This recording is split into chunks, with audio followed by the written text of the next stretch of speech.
and welcome back to the video lecture series for Philosophy 119, Ethical Leadership, offered through the Pennsylvania State University. I'm Dr. William Beam. Today I'd like to talk about a specific issue within the context of Plato's Apology, and this is Socrates' attitude towards death. Now, throughout the dialogue, it seems that Socrates is offered opportunity after opportunity to have himself acquitted of the charges against him. On the one hand, he says specifically that he could appeal to emotion, that he could use fancy rhetoric. We can also surmise that he could have given a more reasonable kind of defense, a defense that would have been more appropriate to the Heliastic court. When he is convicted, he could have proposed a more reasonable penalty. And we know from Plato's later dialogue, the Crito, that there was a possibility that Socrates could have been sneaked away even after he had been convicted and sentenced. So he seems willful. He seems like he's trying to get the jury to sentence him to death. The reason he does this has to do both with his philosophical ideas towards death, but also his goals in arguing in front of the Heliastic court.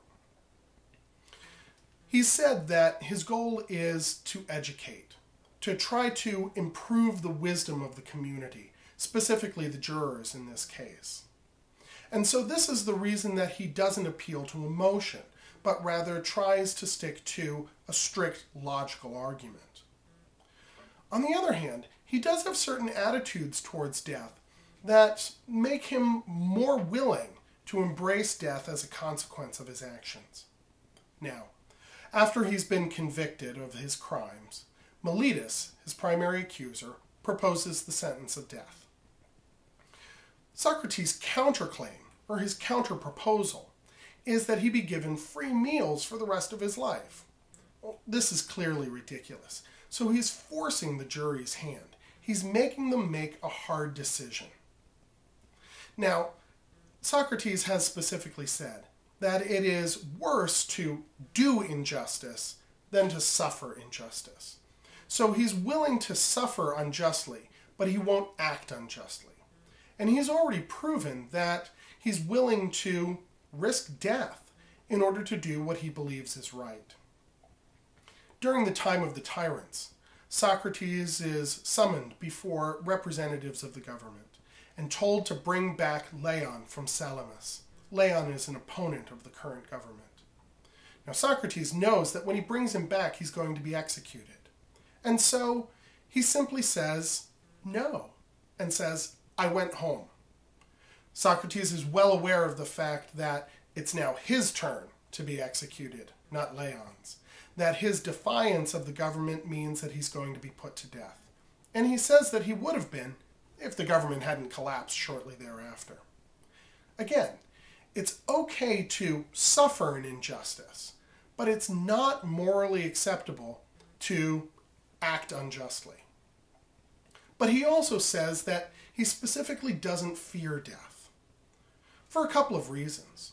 First, he doesn't know if death is good or bad, and so why should he be afraid of something if he doesn't know that it's going to be bad? Secondly, he says that he'd rather die after making a proper defense, that is to say a philosophical defense, than to live by using trickery or using rhetoric or trying to squirm out of his sentence. He says specifically that his daimon, his conscience, if you will, hasn't opposed him. And whenever he's going to do something wrong, his daimon always tells him to stop. He knows that the dead are either nothing or that they'll be rewarded for being just. There's no notion for Socrates that he could be punished in the afterlife because he's confident in his own virtue. And he says that there must be true judges in the afterlife. And finally, he says that he knows that a good man is ultimately immune to any injury. There's nothing you can do to a good man that's going to take his virtue away from him. The worst you can do is kill him. He also adds that he's 70 years old. He's going to die soon anyway. So he's really just putting off the inevitable if he tries to wheedle out of his sentence. So what does this say about Socrates as a moral leader? Well, It tells us that he holds as his prime values something that's more important than his own physical existence.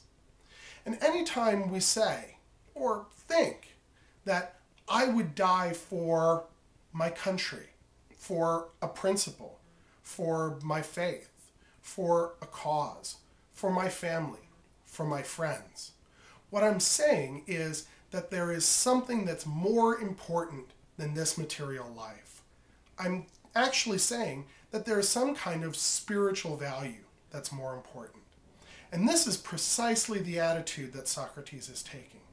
There has to be a spiritual value, something like the virtue of leadership, that transcends simply his continued physical existence on the earth.